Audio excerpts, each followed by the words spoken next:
Everybody, welcome to the PC Perspective Podcast. It is our 318th episode being recorded on September 17th, 2014. I'm Ryan Shrout. I'm Jeremy Hellstrom. I'm Josh Walrath. And I'm Alan Malventano. Jeremy, you're looking quite dapper today, if I do say so. Why, thank you. Yeah, the lighting is good. Thought I'd support my Habs. Okay. No, never mind. No, I thought that'd ruin it for you. Can we all sing a song together? I've got I learned it in Canadians Sunday school. Jersey. What? No? What? You go to Sunday school? Podcast 318. For Ryan so loved the world that he gave his only... You don't... Podcast 318? It's Yeah. right after... Are you gonna put some things under your eyes? Yes. And do PC per 318? Yeah, no, so I'm going to do the show next week. Okay. PC per 3:19. There you go. If you joined us live, sorry about all the hiccups, but we are now streaming and things are working, at least we think so, I guess. But you can take part in all this excitement at pcper.com/live if you want to. And if you want to know when we go live, you can sign up for our mailing list here at pcper.com/subscribe. And you can see, we can see here in just a second. We'll be able to see exactly what it is that we're talking about. How about that? Oh, there it is. pcper.com/subscribe. Give us your name, give us your email address, and boom, you will be on our little email list. That's all we really use it for. And there you go. So last week apparently was super busy, and that's why I skipped that show. Hey, thanks. Appreciate that. This week, a little bit lighter on our own review side, but a lot of stuff is happening in the next week or two. And also a lot of news coming out this week. So let's go ahead and jump into the story since we started a bit late. And let's talk about the EVGA SuperNOVA 1200 P2 Platinum Power Supply review. That's a lot of words. Yeah, SuperNOVA 1200 P2 Platinum Power Supply review. Right. This is, as the name suggests, a 1200 watt power supply from our buddies there at EVGA. A 10-year warranty on this power supply, which I think is pretty substantial. 80 plus platinum certified. Let's see. A single high power 12 volt rail and a 140 millimeter dual ball bearing cooling fan are kind of the standout features of this. The 80 plus platinum means 92 to 94% efficiency under typical loads, which is actually pretty good. It'll save you money on power, but it will cost you more when you buy it. The 1200 watt unit will sell for like $225. Yeah. Which is a lot for a power supply. That is. Does it arc weld? It could. We ask this question every time, and it's always a letdown because we've never actually done that with anything. We need to do that. We could. It only does 99.9 amps on the 12 volt rail. Only. Yeah. Only. Yeah. You've got a nuclear sub technician and an electrical engineer that lives close. Why is this not done yet? I don't. We're pretty busy. And you got Ken to operate it, so. And you got Ken. To be close to it when it first starts up. He could do some 3D printing. Yeah. Yeah. He'll be the Makes neutron sense. shield. Look at all the cables that this thing comes with as well. Like, it's a fully modular piece, right? And definitely got support for quad SLI, quad crossfire. Oh, it's like everything modular, even like the ATX connector? Yeah. Wow. Eco mode. Who needs that? You can see here's the back of it. Fully modular, including those ATX connectors and the 8-pin PCIe power connectors. We can see you've got lots of space they've got SATA specific labeled, peripheral specific labeled, CPU, and then VGA, 6 of those as well. So I guess maybe only technically 3-way SLI or crossfire, unless the cables are set up different. Look at that. That's amazing. Looks like some of those PCIe are 2, so. It's like Cthulhu threw up over stuff. They do, yeah. EVGA does sell colored cables, individually sleeved cables in black, red, blue, or white. They are kind of expensive as well. They're $90 if you want to go down that rabbit hole. There is the inside of a 1200 watt power supply. Looks pretty busy. Look at the size of those caps. Yep. Sir, don't touch those things while that's on would be my guess. Don't touch the bottom of them. The top of them's fine. Yeah. Just lick the top of it. Yes, lick the top of it. Please do. On video, please. While arc welding. Okay. All right. Yes. So this is obviously a power supply meant for people who are doing a lot more with their PC than just one video card and one SSD and one hard drive, right? As is the case of pretty much anything over 600 watts, yeah. Yeah. Yeah, like that's like 3 screens of RedTube at once in HD. Yeah, it could be. I think my 600 watt power supply can handle that though. Josh Well, needs- no, but we're talking about the Hitachi USB attachment. Yeah. Okay. You need okay. triple 4K panels to drive that. So you do get a 10-year warranty, the 80 Plus Platinum, very good voltage regulation within 2% in terms of ripple and noise. Haswell ready, all that goodness. EVGA has done a very good job on their power supply brands, and they've done a very good job kind of, over-engineering this type of stuff, right? So if you're looking for a high-end power supply, check out this review that Lee wrote up. The only negative he had was it does not support EVGA's own SuperNOVA monitoring software, which seems kind of dumb considering it's called the EVGA SuperNOVA 1200. I don't think much actually supports that. Huh. Yeah, I think it came out with seems a like PSU and that one-trick was sort of thing. it. Yeah. So maybe it turns out not that many people wanted to monitor their power supply Probably not. rails and stuff. But, And people that do are monitoring it at the motherboard anyway.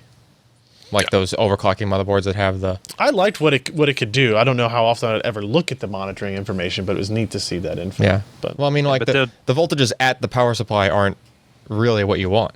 Like you really want the voltages at the system because there's voltage drop across the Yeah. lines and stuff like that. yeah, so, that's true. Are they coming out with the Champagne SuperNOVA?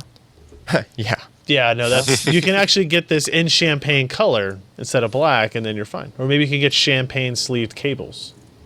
Yeah, they do sell different colored cables. Yeah, but not champagne. there you go. I'm telling them they're missing out on Yet. something. Let's talk about Maury. A little while ago went to an ECS press event, and surprisingly didn't talk about any new versions of dust filter or dust protector, dust guard. I was a little disappointed. CMOS batteries? I'm sure they talked about CMOS battery placement. yeah. I'm sure that was a They thing. must have. It was interesting, right? So ECS company that's been around forever has kind of fallen off on the enthusiast side for a while. They're trying to get back up into that. They're trying to broaden their kind of their brand here in the U.S. and they're doing it through a bunch of different things, not just motherboards. For example, the LIVA. I don't know. It's Viva pronounced Las Vegas? World's smallest. World's smallest Windows-based mini PC kit. And here you can see a breakdown of what we're talking about here. A Bay Trail M-based processor, 32, 64 gigs of eMMC, 2 gigs of memory, M.2 interface on the other side. Micro USB power connector. Doesn't look like anything USB is... 3, HDMI. I don't see anything that's really a kit in that. It's like everything's on the board already. Well, you're just going to plug it in. Oh. Yeah. So that's a kit. You just I'm connect the pretty sure power that's cord. a VGA cable they're using back there. Is that? Yep, D-sub. Yeah, that's a D-sub. Oh. All right. And HDMI. What's that remote And thing? HDMI, too. It's a pretty snazzy looking remote. What's Yeah, that? I think that's touched on a little bit later. We can see. I mean, it is very small. It does have decent amount of features. It's passively cooled. Look, there's Yeah, look the at that CMOS heatsink. battery location. Oh, yeah. Oh, It's battery. movable. You It can put it is. wherever you can want. Stick that shit anywhere you want to. Wow. So they had that platform. They did talk about the Elite Series Z97 motherboards that you see placed right here. Yeah, yeah.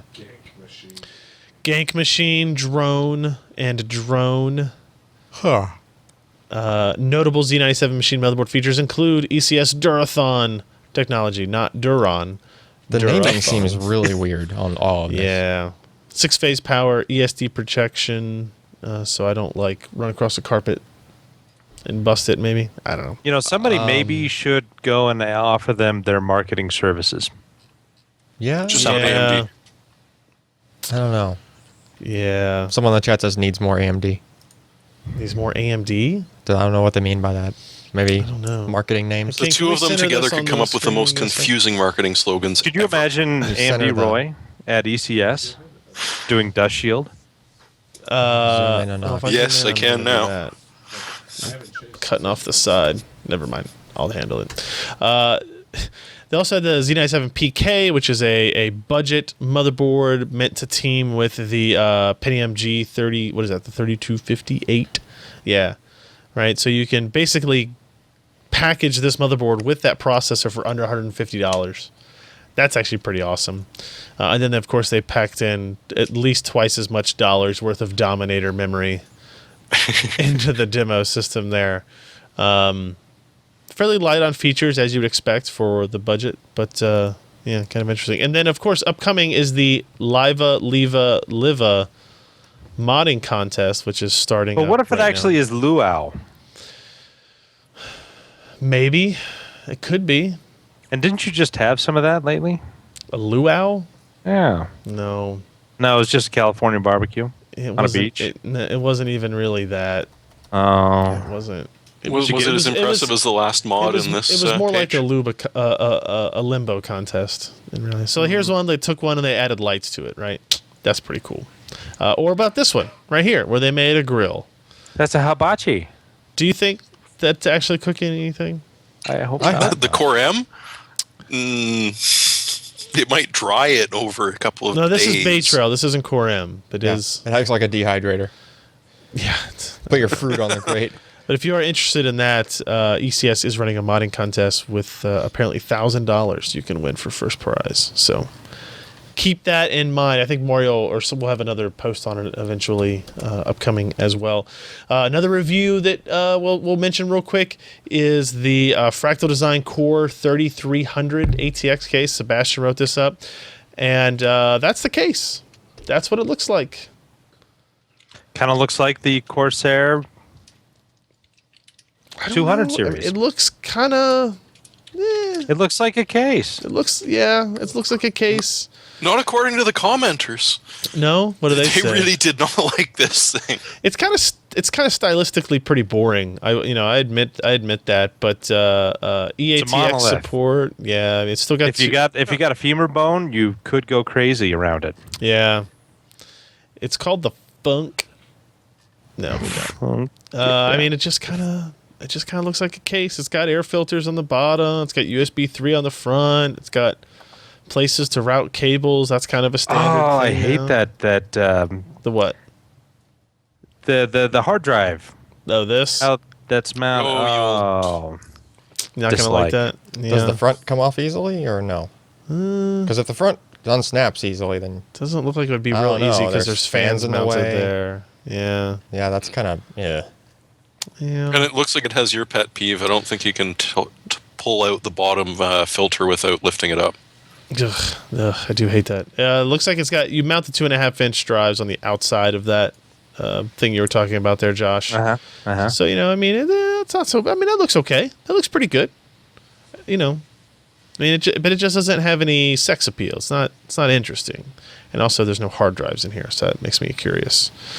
Storage drive bracket is inconvenient for drive swaps, says Sebastian, which sounds accurate. No Yes. grommets to protect cable routing cutouts. No side window to show off the build. He did say it was a good build quality. Filters on the front and bottom intake. Too quiet. 140 millimeter fans are included, and that's pretty good, I guess. if somebody was going to build something for like a business, it's not flashy, it's not overbearing, it's got good quality. Yeah. Yeah, It's and I mean, you're not- $55. Yeah, $55, and you're not going to be swapping stuff out, and it's got good airflow. Yeah.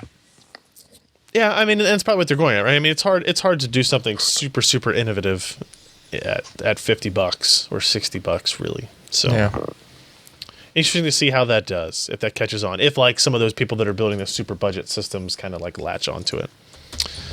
It is possible.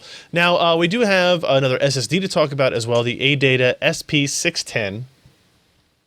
Apparently, it's an SSD. it is 4 of them. In fact, What just happened on my computer? SSDs are just such a new technology that is tell exciting. me, what is this? Sometimes storage demands SSD. What's that? well, what? What's it stand for? You just made me Teach us. You made my IQ drop just then. That's what I'm going for. Oh, okay. Solid state drive. All right. Ah. What is this similar to that we have seen? Is this It is same similar controller? to the last two SSD reviews we've done. So The Angel Knight or the Angel Bird, Angel okay, Bird, Angel Tears. Angel Bird SSD work, and the Corsair Force LX. Right. Okay, and this diagram that I'm looking at is what exactly? That's the block diagram for the controller, which is Silicon Motion 2246EN. Okay, yes, I see that. Right. Finally So down there. for all of those SSDs, including this round of ADATA, they are all using Micron 20 nanometer flash. Mm-hmm. They're all using this Silicon Motion controller. Their flash says ADATA on it. Does that make it? They're just Different? packaging it themselves. Okay. It's the same So on the it's inside. the same. Okay. Yeah, I think they're packaging themselves to save some money, because this series it runs around 10 cents a gig cheaper than the Force LX, which was in turn cheaper than the SSD work. So this is the lowest cost so far that we've seen Okay.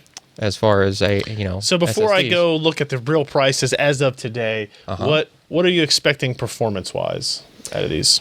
So Are they good, bad, indifferent? there's kind of good and bad with it. This controller is surprisingly good on sequential reads. It's surprisingly good on response time when it comes to queue depth of one sequential read. Okay. Like when you're only giving the drive one instruction at a time, it almost acts as if that controller does some kind of prefetching in the background and maybe kind of buffers ahead, assuming that you're going Is to be that reading. the most common use case for a consumer?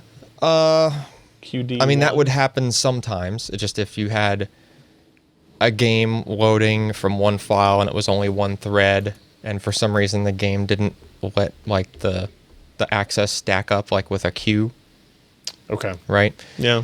It's it's like a threading thing, right? So some games might access files a certain way and some might not, that kind of thing. As far as raw like IOs per second, it's not spectacular, but it's not really bad either, right? It falls a little bit behind all the current generation stuff like the 850 Pro. Those are just kind of fire breathing SSDs with brand new controllers. Realize this controller came out a little over a year ago when it was launched. And we have a news post with a bunch of detail like when it actually launched in 2013, but we didn't see it show up in products for a while. So like the last 2 months or so. Yeah, well, I mean, initially it was more in like OEM kind of stuff, like stuff that wouldn't have been retail packaged Yeah. drives. And then more recently it's kind of trickled into, the drives that we're seeing now. Gotcha. So, I mean, it's good. If you can get a deal on it, I wouldn't pass it up. So the 1 terabyte drive is currently selling for $470. The 512 drive is selling for $240. All these prices are still accurate based on my Amazon click-throughs. 256 gig for $120, and 128 gig for $70. Obviously, your best deals, they're essentially the same at 256, 512, or 1 terabyte. Yeah, right around there. And the other Silicon Motion drives didn't show up at 1 terabyte, right? They were did only not. 512s. These are the first guys we're seeing that are making a 1 terabyte model. And it's just a little bit less expensive on cost per gig. Mm-hmm. So $470 isn't like the steal of the century, but maybe you see these prices fluctuate some. Yeah. You look at some of the other drives, like the M550, they're probably hovering around this same price. Yep. It's just most another. of the time as it's just well. another drive that I would consider. These guys are kind of going to be in a price war around Christmas time. They're all going to be trying to undercut each other, I imagine, Sweet. for sales. Can appreciate that. So I would certainly add. I would add those and as well as the SSD work and the Force LX to that list. If you have a little short list you want to go through to find low cost per Whichever gig. happens to be the best price that day. I suspect the ADATA is going to be for that particular controller. I think ADATA is going to run the lowest on pricing. Okay. Yep. But for your money, would you say a 1 terabyte or two 512s in RAID 1 or sorry RAID 0? Yeah, if it's the same cost per gig, I would more often than not. Which it pretty much is here, right? Yeah. Yeah, So it's just penny off. you're just better off. Per gig. And not only that, but and then you get two license for ADATA specifically. Their in the box stuff is much better, right? The other models we were testing, didn't necessarily come with cloning software or 3.5-inch bracket or screws or there's a little extra little tidbits that they throw in that make it kind of like the stuff you normally would expect with an SSD in a box, right? Yep, I see it here. The ADATA models, they give you everything, right? It's all the stuff you would expect that the other guys seem to be cutting back on, especially like the Force LX. All that was in the box for those was just the SSD. Right. So you'd actually get 2 copies of cloning software if you needed an extra copy for something. You get a second license because you bought 2 drives Don't you have to use it on a system with an ADATA SSD? Not sure on that one. Can I give probably. that to a friend, maybe? Maybe for that particular. I think it was just using like the generic Acronis that was limited to cloning. Yeah. Right. It doesn't do a whole bunch of jack of all trade stuff, but you're just getting extra stuff. So check out that review. ADATA Premier SP610 SSDs. Yep. I still feel like that word should have an E on the end. I think people just going to call it SB610. Okay. Full capacity roundup. Check out that story at the wonderful website pcper.com. Let's jump into some news items here. First, Jeremy, so I was gone last week, and so I started to kind of hear about this from some outside observers. I'm curious, what is the deal with the story of the blowed up X99 motherboards? This was honestly the first one that I saw was Phoronix trying to do their test with one that they'd bought themselves. And it was specifically an MSI X99S SLI Plus. And yeah, they plugged it in, and not even a second later, the magic smoke came out. Ooh. As you can see from that picture, it definitely left a couple of marks on it. Now, I'd originally sort of meant this as a, hey, look, it happens to the best of us. The first time you do a motherboard and it blows up on you, don't just throw your hands up in the air and say, this is awful, I hate it, I'm going back to Apple. It happens to everyone. But then a couple other comments came in, and it's actually looking like this is a small problem they're having with a couple of X99 boards that a couple of other reviewers have had too. So it's still really low incidence. We're not talking about 10% of them all blowing up, but there's been enough that people are starting to notice, and it's not people repeating the exact same anecdote over and over and over again. There's been a couple of sites that have had this happen, and for the most part, they're being completely and totally honored. Buy it through Newegg. Yeah, or I made it to Newegg. In this case, specifically, MSI contacted Phoronix to say, we're shipping this back. We want to take a look at it, see what's happened. I've seen MSI reps mention that kind of looks like a mini Cyclops did a straight line of his beam from that cap to the other big cap. Yeah, just a little guy. Little tiny Cyclops. Yeah, my kind of takeaway from this was I now know personally of 2 instances where it has happened. I don't know if that's a lot, but it's definitely something worth, I guess, keeping an eye on and seeing if it becomes a problem. And I mentioned it's not like you guys have ever had to track down strange smells in the office. No. Because it was that day that I posted it. We weren't running any X99 motherboards that day, I don't think, right, Ken? True. No, it was an old UPS. Ken did bring in his girlfriend unannounced.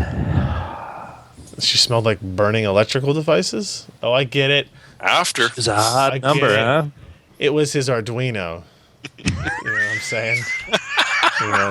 With the USB attachment. Pulled too many amps. Let's move on to our next story, where we have some little tiny things powered by the signals that they read and send. Did you see this? Yep. What is this? Stanford and Berkeley announced tiny signal-powered radios.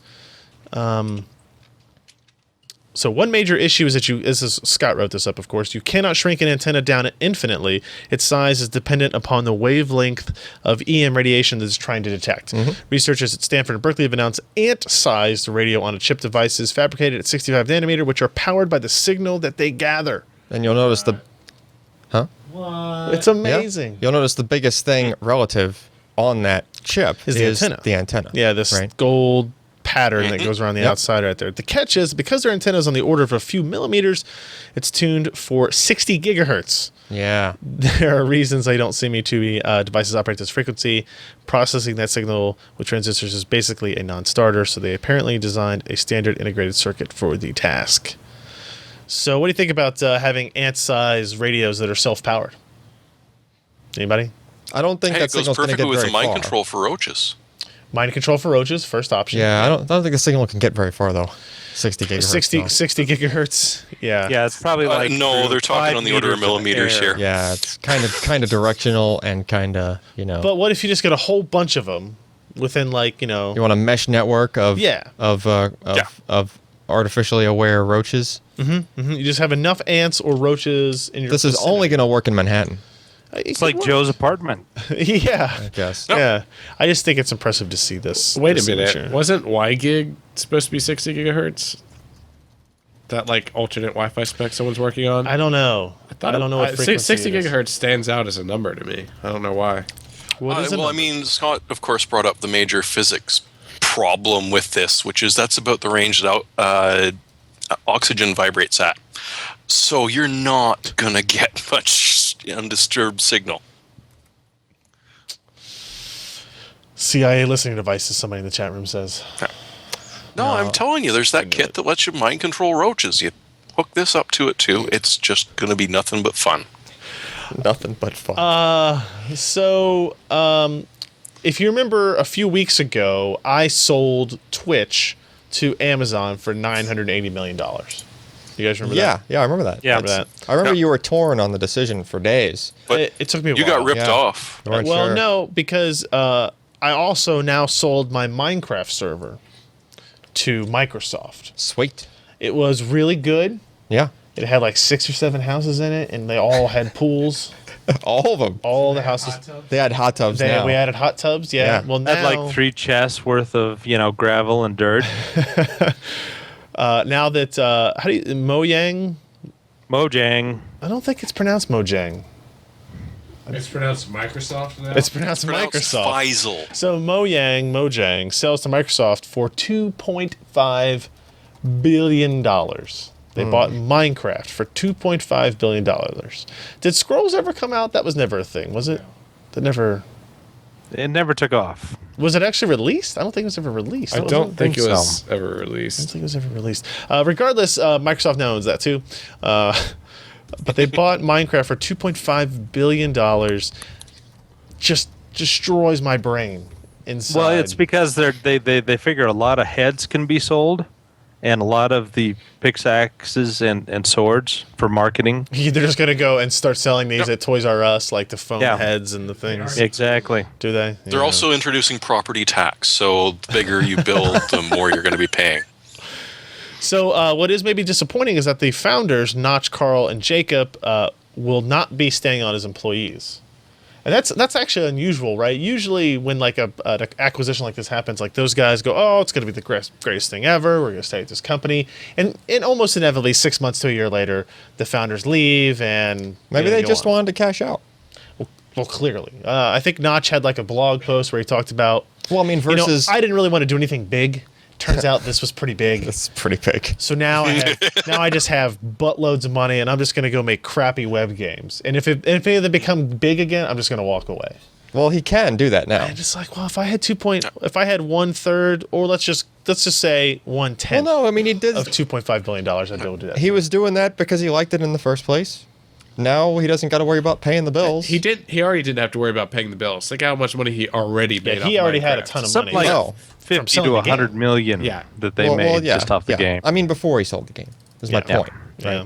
He just made But it now he for can fun. live his dream of being Scrooge McDuck with the swimming pool full of money. His quote Literally. is, if I ever accidentally make something that seems to gain traction, I'll probably abandon it immediately. He had a lot of issues with being like a focal point for the industry and for indie devs, and he didn't want to deal with any of that stuff anymore. He didn't like people like commenting on every tweet he messaged out. So now he can buy a house in the woods, really big house. Oh no, he's going to go out and punch a tree and build it himself. Where's my? You should get my my Minecraft pig. I do have a Minecraft pig someplace. Minecraft pig. I have a Minecraft pig. That's all right. Is it bees? In less depressing news where we didn't make billions of dollars, let's talk about VESA releasing DisplayPort 1.3. Which is pretty high resolution supported, right? Yeah, so 5K. 5K. You know Jeremy, it. you wrote this up. What's the data here? Well, you've got 4 different channels, each capable of 8.1 gigabits. If you can do math, well, that's going to be 32.4 gigabits, which is just insane. They've also, and as much as the throughput totally amazes me, they're now able to team up 2 of those to be able to provide 4K over a single DisplayPort cable. At what Which for- refresh rate? 60. 120. 60 hertz. I thought there was 120 in there. I'd have to look back again, but I was pretty sure they were saying 4K at 60 hertz. It does support the new 5120 by 2880. Yeah, a single Ultra Which is HD, what is that 60 called? hertz refresh rate, 5K. 24-bit color over 5K. 2 lanes. Now, that's not to say you couldn't team up 4 on a single monitor and get 120. It's also not to say you couldn't plug in 2. Sure. And now, Sure, if you why not? have a couple It's a of thing. Titans or 295Xs, be able to do multi-monitor 4K display rate, which would just be gorgeous. The new standard adds support for 420 pixel structure, a video format commonly used on consumer digital television interfaces, which enables support for future 8K by 4K displays. But that's the one that looks really bad when you have like the color does weird blocking things. Yes. 420. Yeah. It's not something you want to use on a desktop panel for actual like trying to read text, like pixel perfect text, so to speak.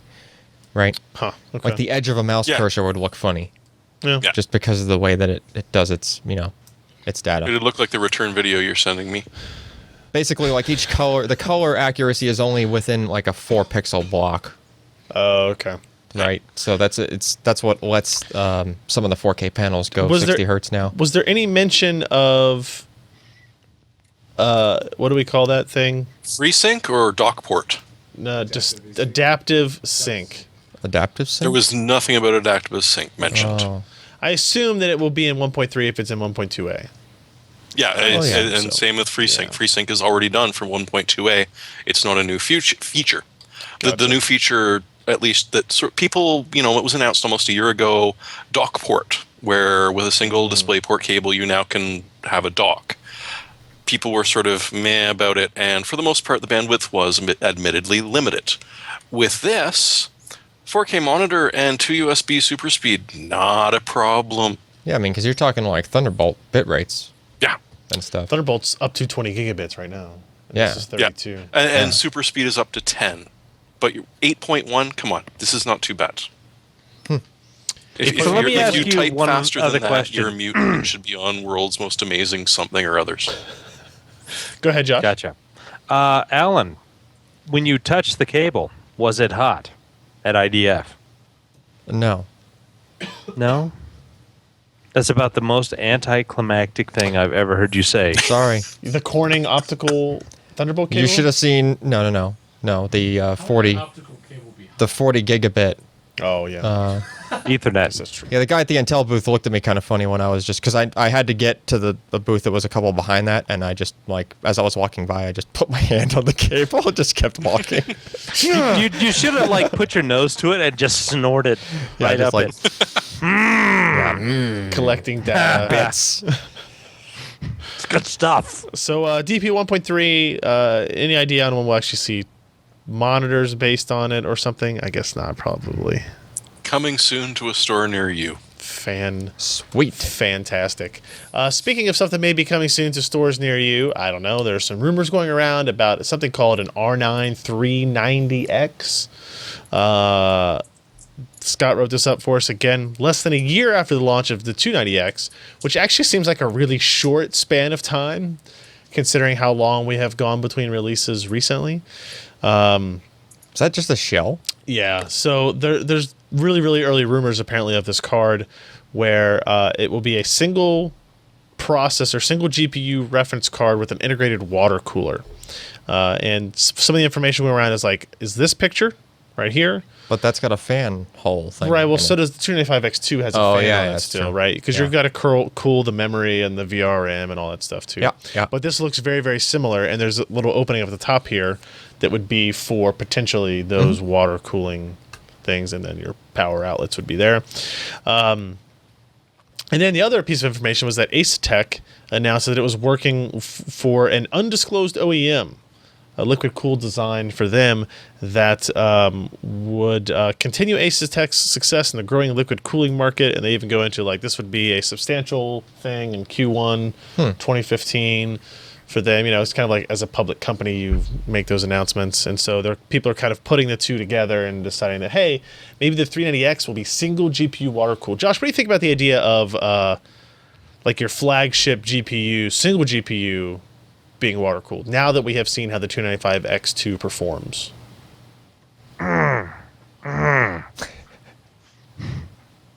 Oh, he's For people on the audio version of the podcast, pointing. Josh is pointing at a liquid-cooled processor, the 9590. From AMD. From AMD. You know, it would kind of make sense because, let me tell you, the Hawaii chip was incredibly dense, and it could put out a lot of heat. And have I mentioned that it's dense? And so the surface area was not that great. And as the reference coolers could certainly attribute to or apply to or whatever, they didn't do a great job in keeping the clock speed up and removing that heat effectively without it downclocking. It wasn't until we got much more expensive cooling solutions that they were able to, keep the performance where they kind of promised it. I know you had talked extensively about, the boost clocks, and then after time, the clock speed's just going down and down and down and down. When you have, a liquid cooler like this, it's going to handle quite a few watts of heat. And they won't have to deal with the backlash of saying, hey, this, R9 290X was really fast off the block, but I'm playing games for 5 minutes, and suddenly it's getting slower and slower and slower and slower and slower. So with a solution like this, if they get quite a few units from Ace Tech and get a nice discount on it, they can avoid a lot of the bad publicity. They can also keep a lot of other partners like Asus, MSI, who will sell these liquid cooled units as well. So they'll they're cutting a lot of risk off the table. But I mean, so yes, we know that to be the case. But I mean, so AMD's reference cooler for the 290-290X was bad, right? Like it was a bad cooler. But their partners made perfectly fine air-cooled solutions. Yeah, but that was for a 290X chip. Yeah. What's going to be 390X? Are they going to use a 20 nanometer process that still requires a lot of voltage to be able to get transistors moving that fast in a product that is even more dense? Or will they have a 28 nanometer larger chip that is going to be just as dense as Hawaii, but a third bigger, if that? Yeah, I don't know. What are you going to do with all that heat? So let's think about this from a consumer perspective. All right. If I were to buy AMD's flagship processor and their flagship graphics card, I now have to find a place to put two 140 millimeter radiators in my case. 120 though. 120. But yeah. Like, I'm just thinking of how that would work. Like, you got the CPU block and then you got the block coming off the graphics card. I mean, it does kind of limit, like, one of the things, even though it was a bad product and position and price and everything, the Titan Z was billed as, hey, you could put this in a small form factor case because it doesn't require water cooling. Yeah. And which you can water cool in a lot of the small form factor you can, cases. but it gets more difficult. Yeah. Right? So Well, I mean, some of the higher end Corsair cases, like you're talking 100 to 150 and above, you could easily do that with. But like a $50 case, no, you're going to be hurting for space. I even think some of the bigger cases would be harder because you only have like the length of tube you have off this really It's true. You only get like puts a foot. it to that one spot on the back of the case, Yeah. so you can't really go to the top. Yep. Well, with the CPU, you can go to the top. I've done that with the. I mean, I guess it depends if it's not too tall of a case. Yeah. You might want to use the front for the GPU, actually. Yeah, then you gotta, I don't know. Either way, it's limiting and it makes it more complicated. In the 295X2, I actually liked the implementation with the water cooling, right? NVIDIA tried to poo-poo. It's like, oh, I can't believe they're using water cooler. And it's like, yeah, but it's actually a good solution for this product. Yeah. Given how much heat it needed. And I guess the expectations have been changing as stuff has been discussed and released and will be released about like how you actually make these things better products. So, again, this is just a rumor, so we don't even know if this is happening. But if it comes out and it requires it, then we'll have to have that discussion there. How much, are they able to get that much more performance out of it because of it being water cooled instead of air cooled? And people that are so diehard about it are Get out probably of it. the ones that are going to buy water blocks anyway, and they'll buy one card down and then they'll overclock the crap out of it with a custom water block on it. Very few people buy water blocks for GPUs. Like very very few. But this isn't a $300 GPU. In theory, no. Yeah. There's no way it's going to be. Hey, if it is, I'm there, so there. But it's not going to be. Once you hit the high end, it doesn't seem such a bad thing. I guess. Okay, let me throw something else out here. Okay, go for it. These integrated, self-contained water cooling units are becoming much more popular, much more accessible, and therefore they're producing more and more, which does what? Lowers cost. I think you're going to want. Lowers costs. So at their point, it's like, hey, we go to A-Stack. Hey, you're selling this many amount of products. You know what? We're probably going to do X amount of these. I mean, looking at our previous versions that we've sold this amount to, what are you going to be willing to do? Because we have a very firm order. How much are you going to give us off? What can you do that for? Sure. Okay.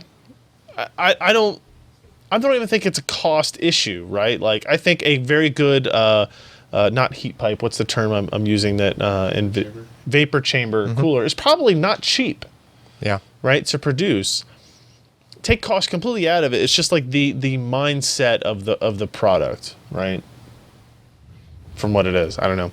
Maybe they have a version of it that's like the same GPU, like the 395X or something like that, is like you can get the same GPU air cooled and it's called something else because we have to run a little bit lower clocks, or you can get it water cooled and it's, this way. I don't know. We'll see. Sometime next year, maybe. I don't know. So the next story I will have to preclude myself from. However, you guys may all discuss. Apparently, there are some leaks around the GeForce GTX 980. I've never heard of it. Neither have I. Never heard of it. Yeah. So, Jeremy, Josh, what do you guys know about this wonderful, potentially happening video card?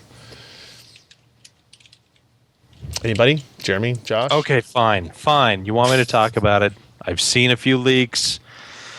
I mean, I did, spend a couple evenings with you in QuakeCon and CES, so I know all about leaks and you not being able to talk about it. It's a pretty embarrassing topic, so I like to leave it to somebody else. Well, it depends. But anyway. The GTX 980, it's a next-generation product based on Maxwell that we know about. It's going to have, 2048 stream CUDA units. It's still a 28-nanometer part, but it takes a drop down in TDP. It's something like 160 watts to 175 watts, depending in there. It's like 2 by 6 PCIe connections that is required.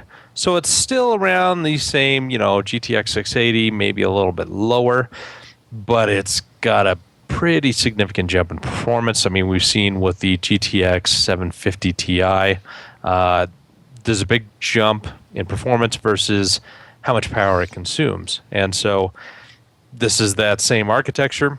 They've done a lot of things with power saving.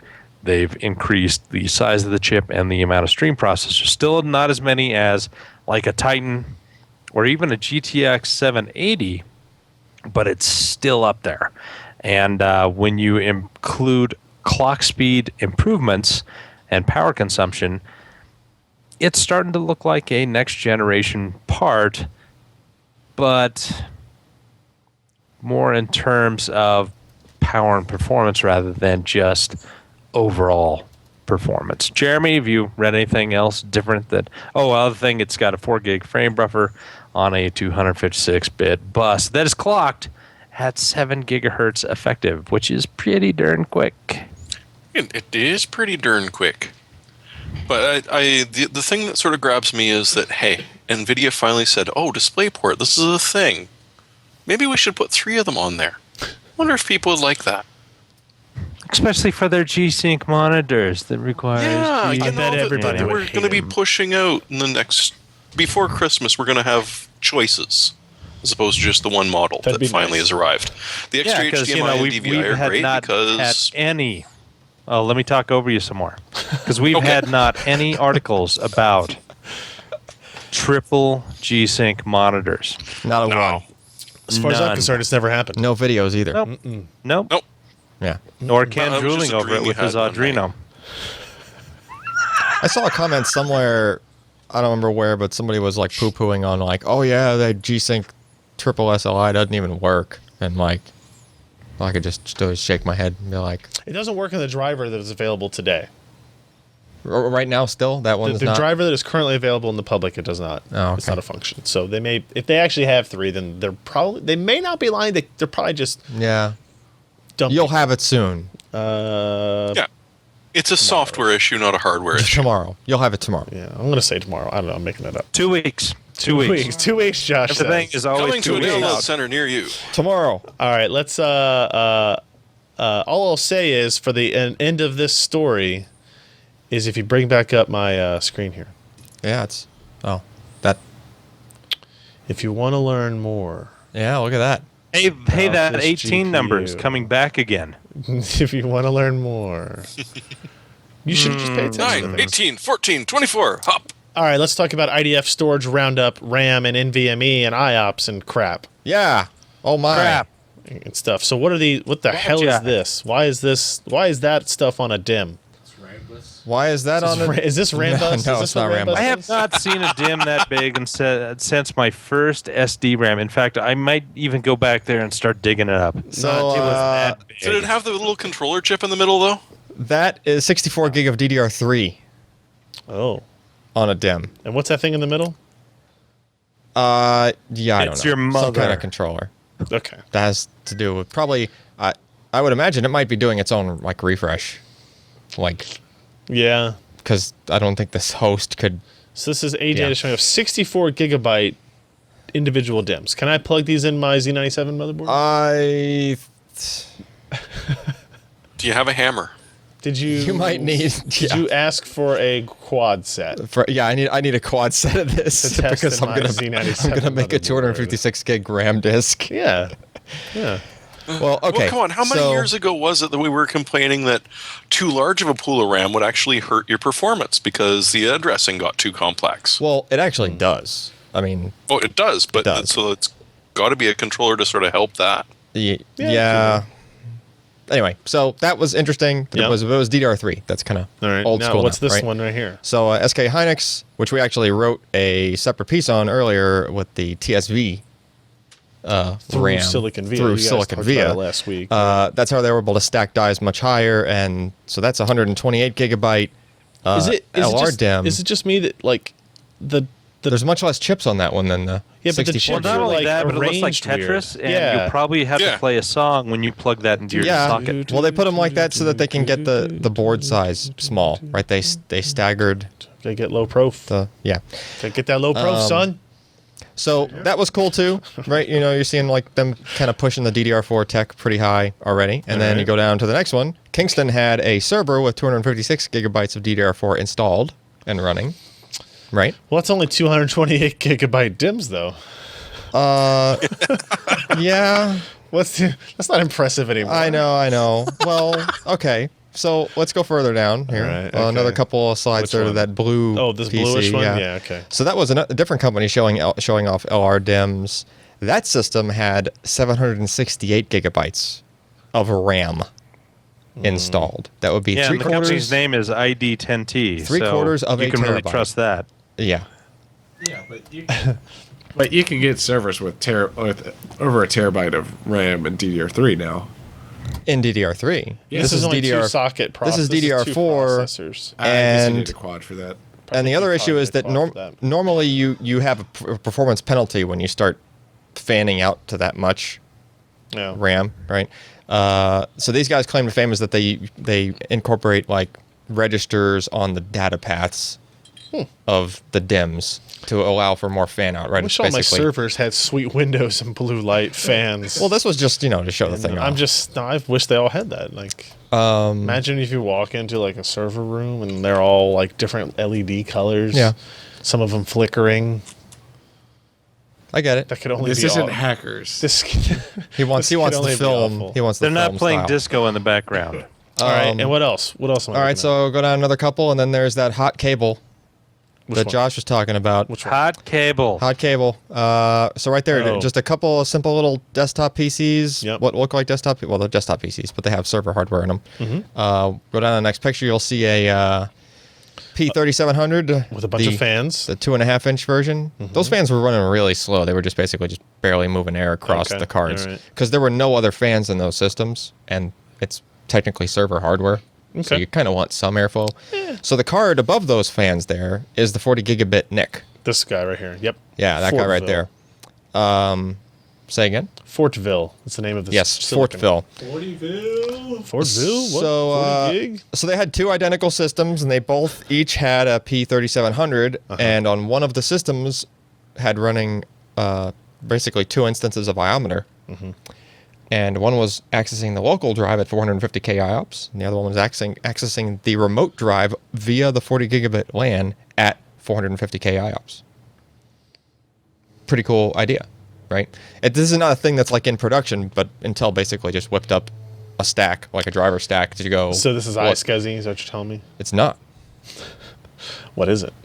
It's Just some custom protocol they're Yeah, using for basically accessing their SSDs over 40 gig either. Yeah, they were just trying to demo, like, look, with the stack that's available for this networking technology, you can develop, and build on it in this way and get extremely low latency. So the latency was, it added 8 milliseconds to the latency, God. but it was still able to get the same IOPS raw throughput. So, also good stuff. All right, what's this thing? And then, no, go back up. Yep. One more. Nope. Okay, this one I was just showing. So then we had 1.5 million IOPS, and that was from the Microsoft Inbox driver on a pair of P3700s. The Inbox driver is just the driver that comes with Windows. So it's pretty good to see just the integrated driver doing that. But Jeremy, as one of our IT specialists, did you know the term inbox, meaning a driver was in the box, meaning it comes with the operating system? oh, you heard that term? Yeah. Okay. I had never heard him just call it Inbox. Like, With as the opposed to- inbox Then driver. again, I had a Dell rep utterly and completely speechless when he was trying to sell me a front-end long-term storage device, and I referred to the drives in it as spinning rust. yeah, And he's like, what? Wait, what? I bet he didn't like that. Poor guy. All right. So then moving right along, not to be Nope, go for it. outdone, Newasys put together a system that within 8U of rack space, 2, 4, 6, 8. Yep. was Clears. pulling off 11 plus million IOPS Well, that right says in 10. front of us. It shows 10 because that was, well, So this is an NVMe It goes to 11. Look, the dial. SSD JBOD. so it's basically each server is connected to a chunk of 8 P3700s. So this top 2U is 24 P3700 SSDs. Yes, The- and like, but you not can the see PCI it's Express kind, You can see but it's in the like 3 form subdivided factor. backplanes there, Yep. right? So I'm guessing that they just have all of those lanes going straight to the motherboard on the next 2U rack down, Yep. and then they just repeat that for the all 3 of them. But combined, they're able to pull off some insanely high numbers. 'cause- Flashing lights. Yeah, I mean each one of those 2.5-inch SSDs is PCIe by 4 3.0. So this shows System 1 at 3.749 million, System 2 at 3.7, System 3 at 3.7, and then combined 11.2. Yep. So I you wanna could, know with how many 1/3 of that, watts you could do that's 3.7 million IOPS just with like one of those chassis, one of those servers, and probably even fit one of those cages just in the front. So potentially you can get almost 4 million IOPS out of a 2U server. Josh, what were you going to say? Wonder what kind of watts that's pulling. I mean, each card is not a whole lot, but once you start putting that much memory in there, plus the interconnects, Let's see. A P3700 draws Well, like, keep in mind, this is not the PCI Express plug-in version. This is the... but it's electrically the same. Oh, is it? Okay. For those, it's So it would basically draw the same drive. power Yeah. as... Okay. All right. Yeah, they're both PCIe by 4 3.0. Connections. They're Yeah, the just- connection is the They same. just The- physically look Yep, different. Okay. they just squeezed them into a different box, basically. Yeah, I Are mean, you allowed it to adds talk about up. the other hot swapping you saw there? I think We can just put that on our PG-13 edition of the podcast. I would say that those servers are probably drawing a lot more power than the SSDs were, just from trying to crunch that many IOPS. It's really a yeah, I matter was of- going to say the chipset and CPUs are going to be pulling Yeah. some pow. Yeah, the only way to max out these things, even one of those, you have to use more than a core. you actually have to use like 3 or 4 cores just to peg one P3700 completely on IOPS. So, yeah, they're basically... You can do the math. Oh, hold Wow, on. that We lost got Jeremy. loud. There we go. Jeremy went away. Jeremy. He'll be back in a minute. Yeah.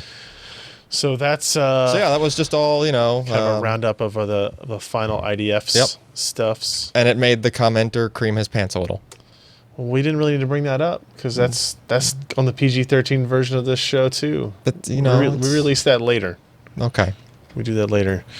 Raptr, otherwise known as AMD's partner for their gaming Evolved application, released the August edition of Top PC Games. Guess what's number 1, Ken? Dota. Nope. That actually jumped from 2 to 3. What? Chopped to Minecraft. 3. Nope. League of Legends number 1, of course, with 20% of the total game time share.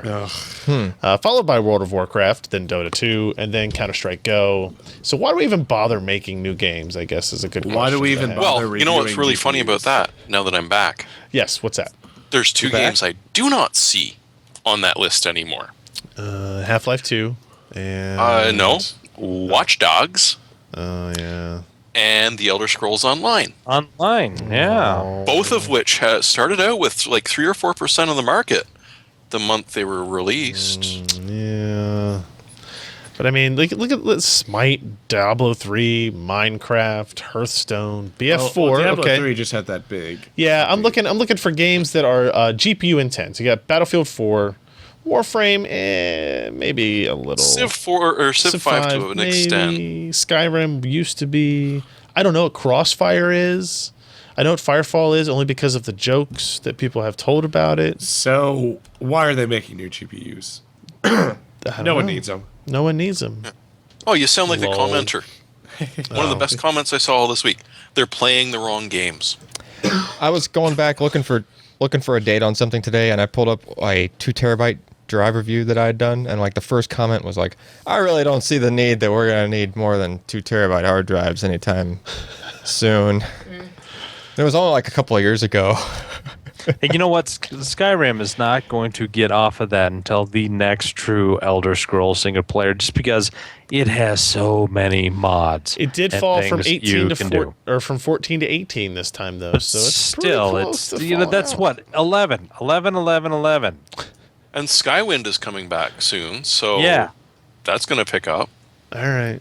Trust me, I'm for that because I don't.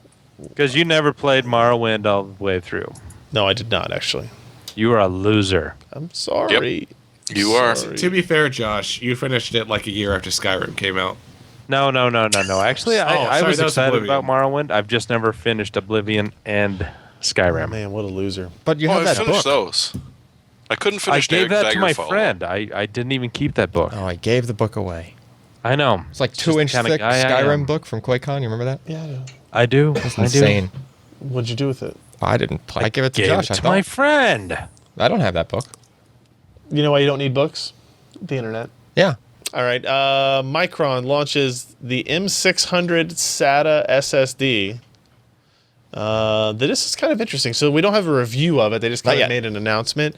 But I found this technology switching between SLC and MLC kind of interesting. Yeah, so the dies, the Micron 60 nanometer dies within this SSD can be dynamically switched between SLC and MLC. The whole die has to go at once. And how big is each die? The die is like, well, in MLC mode, 16 gig or 8 gig depending, Okay. right? And then you would have to cut that in half again, To go to SLC. or yeah, it isn't even half. You just cut it in half to go to SLC mode. So it would have half the capacity, but it would be SLC speed, right? Which is much faster for like random writes. So, okay. Yeah. How Okay. so how do you sell a 500 gig drive Yep. that is sometimes going to run at 256 gig capacity but faster, No, it doesn't just like...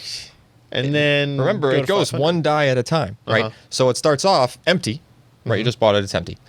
Most of the dies in the drive, save a couple that I imagine it's going to, keep in MLC mode, but most of them will be in SLC mode. Yep. So as you fill the drive, it stores your data on SLC flash. right? And then as it starts to get full, say you just installed like another 10 gig game off of Steam or something, then that took you kind of towards 50% full. Now in the background, when the drive is idle, the controller looks and goes, hey, I don't have that much MLC left over here, and I'm kind of full on my SLC. So then it will unload one of the SLC dies onto MLC, and then switch that die from SLC to MLC. Now it can add it to the pool of MLC flash, right? And it just progressively does that as it becomes full. And then from what they told me during the conference call and such, that it can actually go the opposite way as well. In other words, like if you delete some things, the drive was full, and you're like, oh crap, it's kind of writing slow, and now it's really full. I just deleted 3 games, like freed up 50 or 60 gig. Then again, over time, it has to do this kind of as a background process. It'll kind of shift that stuff around again, and it'll open up some dies and transition them over to SLC mode.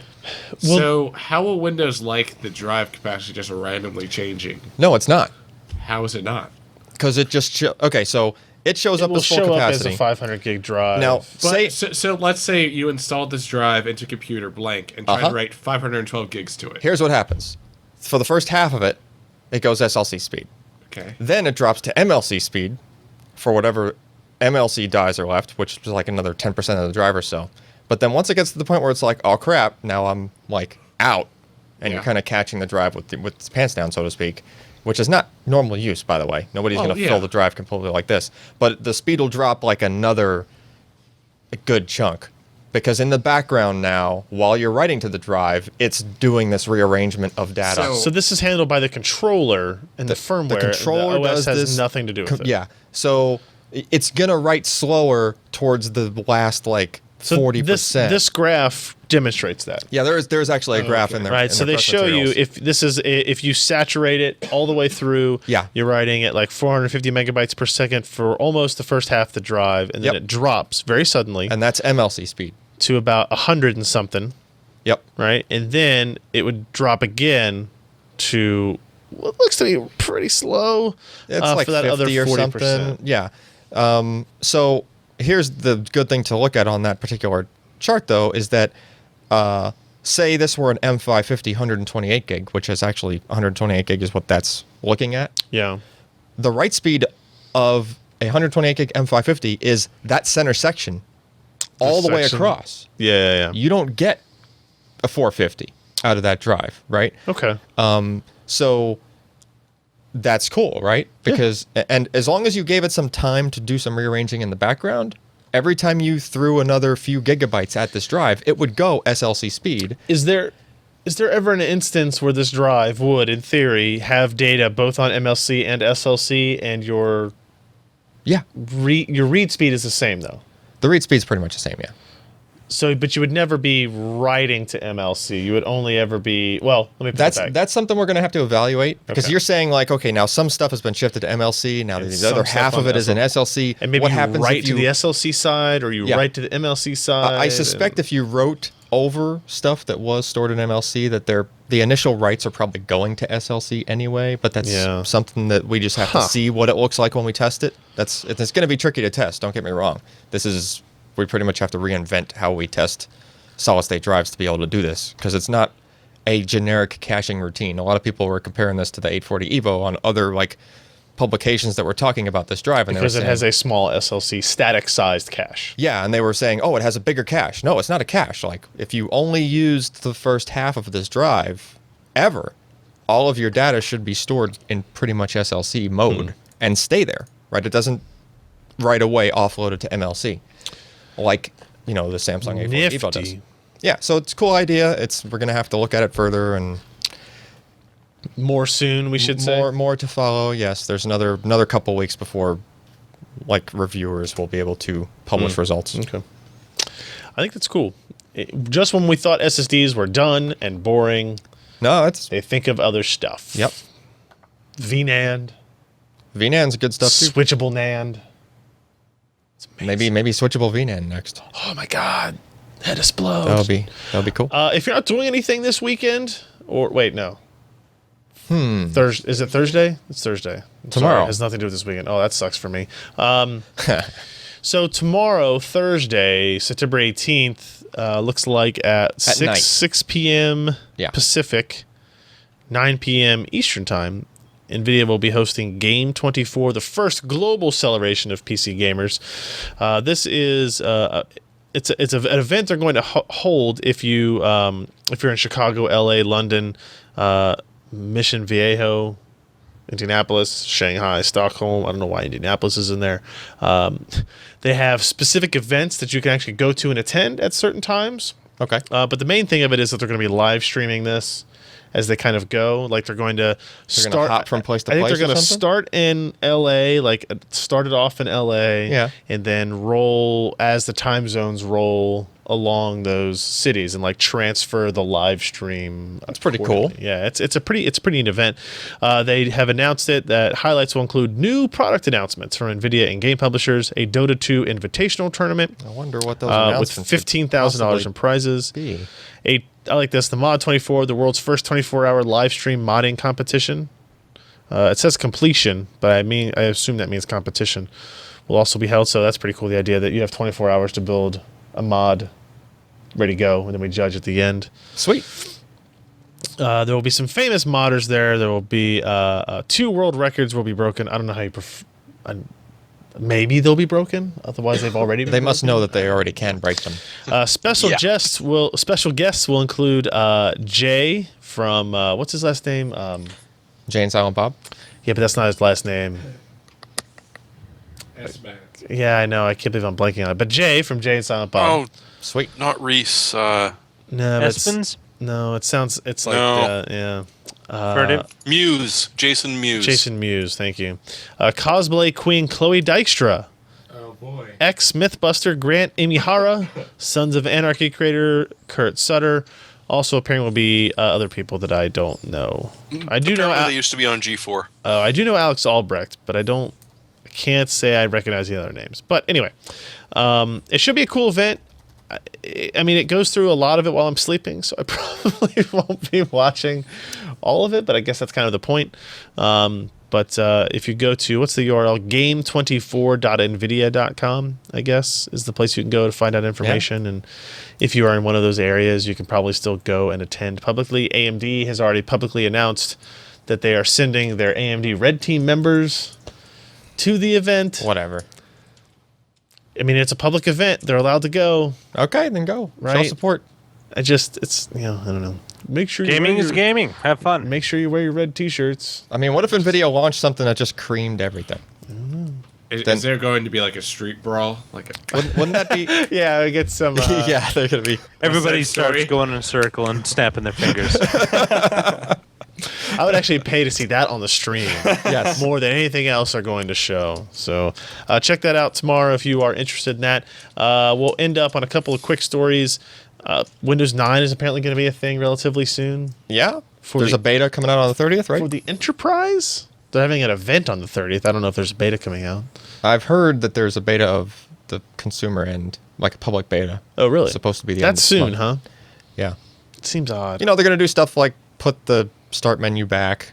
Because people keep adding it Yay. themselves. Who cares? You know, and stuff Start like menu's that. not that big a And deal. like something like live tiles in the start menu if you want them, like with weather and crap. And there's been a few videos floating around of like, you know, Yeah, so there are a couple of videos and some screenshots that are filtering out. you can run the apps within a window in desktop mode if you have a regular PC and not a touchscreen, that kind of thing. You know, cool stuff. Okay. You know, I'm very curious to see what that would turn into. What Windows 9 does. I don't know. Will you have to have Windows 9 to run DirectX In 12? with Windows 8, they did a whole bunch of cool blogs about like here's how we're doing our storage technology and here's how our what. Yeah. They did like in-depth stuff, and I'm hoping that after this event they'll start doing that for Windows 9, and you'll be able to, you know. I hope they're as transparent because there was a lot of cool stuff under the hood of Windows 8 that nobody really knows. It just makes everything run faster, right? Right.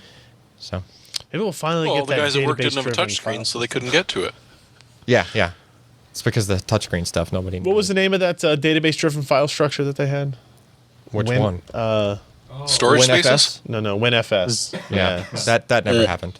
Never actually. It turned into REFS, which is Wait, didn't Yeah. ZFS? Isn't that database driven? ZFS. Yeah. Not really I database. don't know the answer. I mean, to that. kind of, sort of, but not.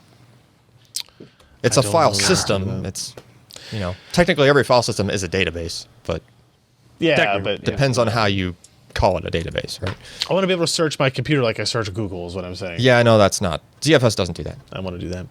Microsoft announces. So I think this drivers came out like in June, I guess, but now they have an official Supported. Microsoft wired Xbox One controller for Windows. Yep. Comes with a fancy USB cable. Fancy. Look at the light on it and stuff. So is it like still you can use a regular Xbox One controller just with the USB cable and just plug it in and just yeah, but it's the same as the that? wired Xbox 360 controller was a hardwired wire. This looks like it has a plug-in. I guess. Okay. It's detachable? Maybe it's a break-free like a I don't know. I don't know. Like when someone trips over your cord thing. Let me see. Let me go to the Microsoft store here and see what we got. Oh, $60. Details. Oh, look, it is detachable. Oh, detachable cable. Is it like magnetic Like the or something? song. King Missile. Enjoy a powered and reliable connection with a wired controller. No need to charge batteries. Oh. Okay. If your TV is too far away to hit, don't worry. The cable will detach when you throw the controller. The 360 controller. Oh, they do still have the wireless. I like how they. was $39.99. Oh, there is a wireless. Yeah, for the 360 controller, not Okay. for this. But Oh, so they're still selling the 360 they're very similar. I mean, look controller, at that guy. Look how much fun he's having. That doesn't He's make so any happy. sense. He's got his Surface. Doesn't he look happy? That makes no He's playing sense. on a Like, Surface, isn't he? He's here, got. You could get the Hey, he's 360. got the colored candles in the background. That's nice. I bet they smell nice. Yeah. Doesn't that seem a little backwards? You can still get the What's your 360 question? controller wireless. It'll go away. It'll be EOL. But it's better. I disagree. It's wireless. Yeah, whatever. Okay. You're sitting at your PC. What does it matter if it's wireless or not? Well, you could use it for like I mean, I used it in Steam like Big Picture mode, right? Not So if it's the- wired. yeah, not if it's wired. That's my point. What you right? do is you get a Couch Master, and you have that extension You cord and going me. through that, and you just plug it in right there. Ooh. You don't I have haven't to seen worry the Couchmaster in a while. about it. Well, I have a surprise for you later. Uh-oh. I'll be over at about 10:30. Let's get into our hardware software picks of the week. Here's mine. Corsair sent us a couple of these. So remember last time we were talking about we wanted to cover this whole surface with mouse pads, and we tried to ask for the biggest mouse pads we could get sent. And Corsair submitted some for us. They just showed up a little bit late.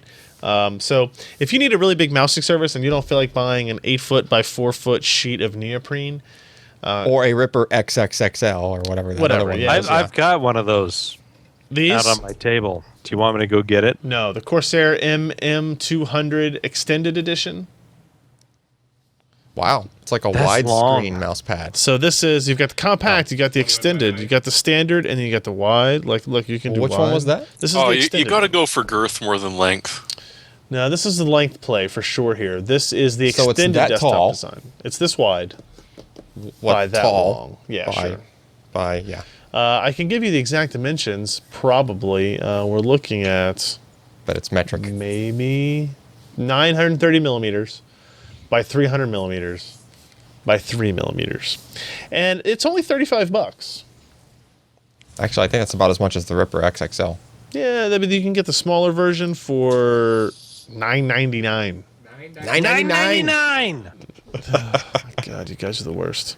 Low friction textile surface, gaming optimized surface texture, non-slip rubber base. These are all important things. So in other words, it's a mouse pad. It's a mouse pad.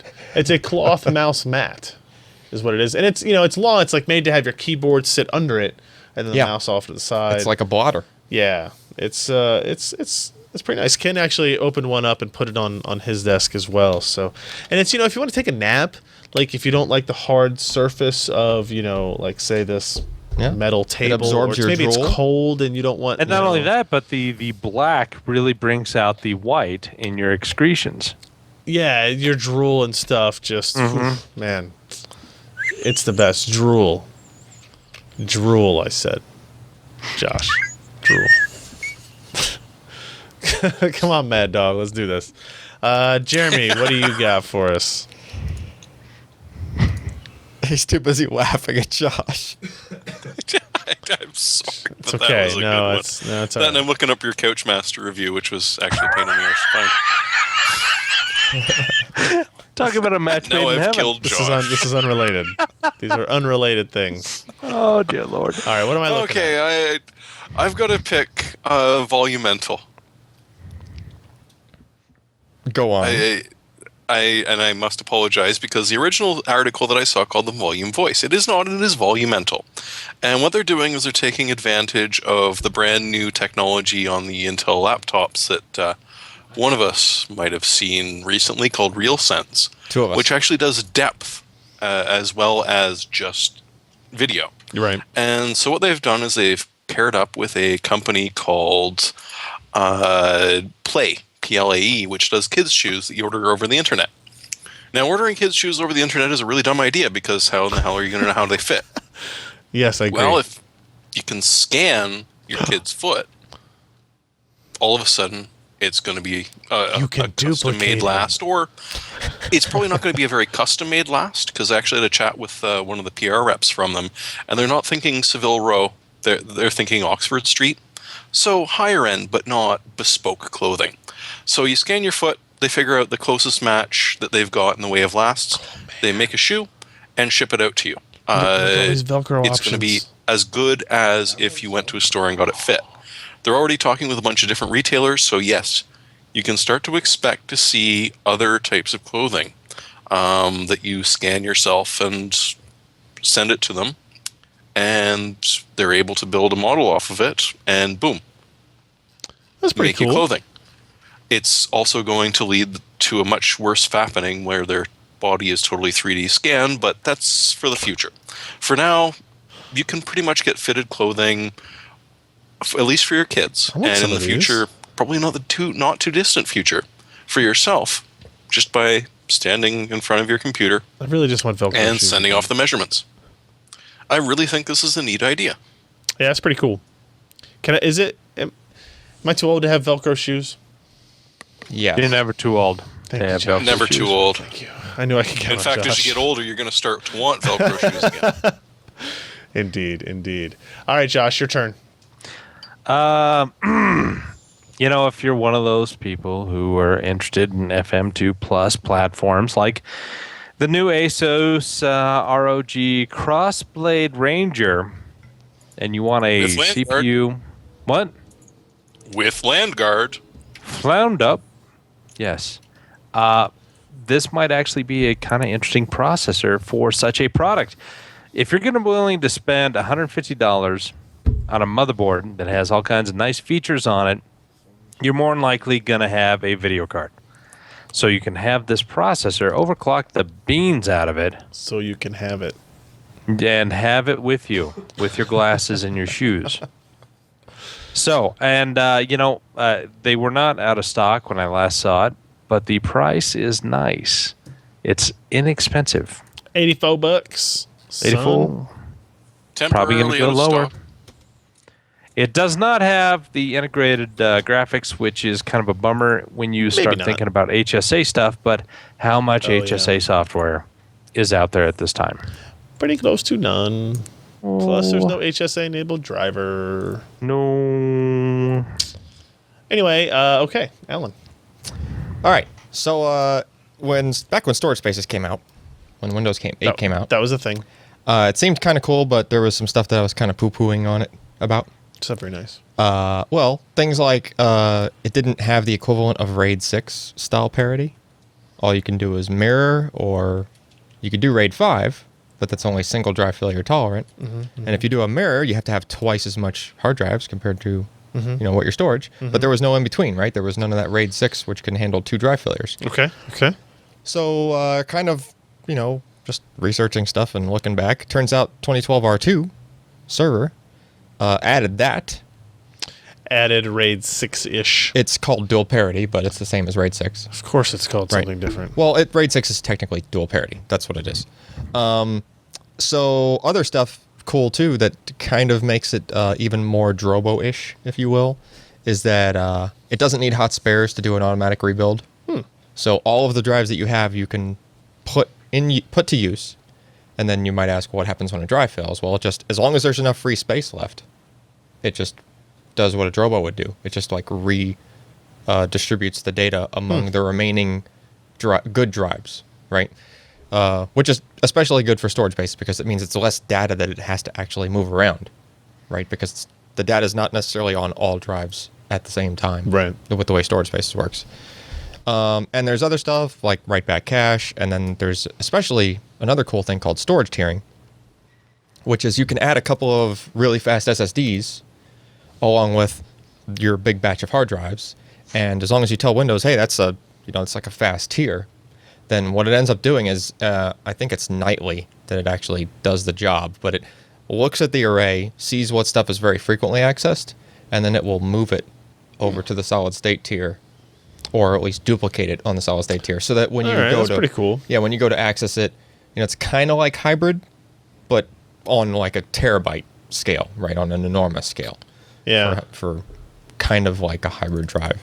So yeah, it's cool stuff. Might be worth looking at if you are the kind of IT person that listens to us and You would be a fool. kind of poo-pooed on storage spaces yourself, like I did initially. It seems to be catching up. If you were building a NAS box, would you use this now? If you're building an NAS box I would say with a decent number of drives. I mean, I wouldn't necessarily use this for like just a 3 or 4 hard drive NAS. Okay. Right. This is for more than that. This is like 8, 10, 24 Okay. drive kind of deal. And if you get a copy of this operating system, it's going to be a lot too. It's a lot of money too. Yeah. So if you're building something that you would spend $1,000 for a license for Yeah. Windows Okay. Server, All that right. kind of thing. That's still cool. Do storage spaces exist in normal Windows? It does, but not with those Not with extra these bells changes. and whistles. Okay. Yeah. You Maybe, do have maybe we'll see that with Windows 9. I'm hoping that with Windows 9 at least they'll just add the dual parity.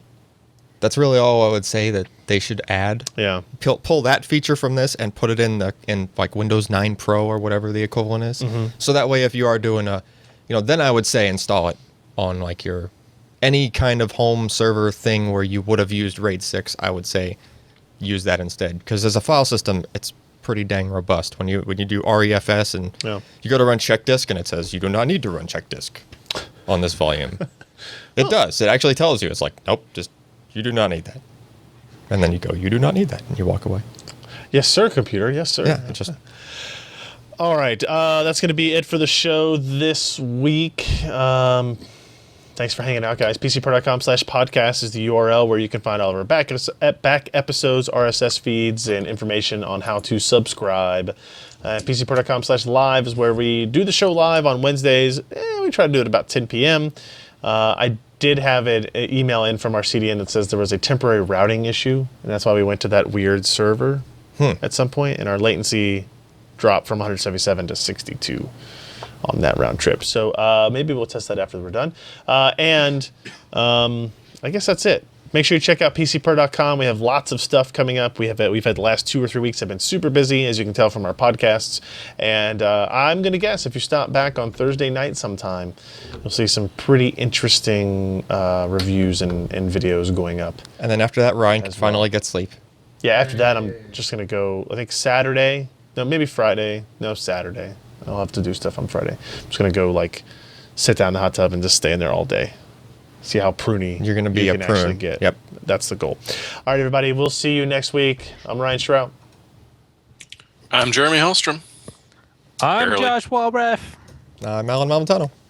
Bye, guys.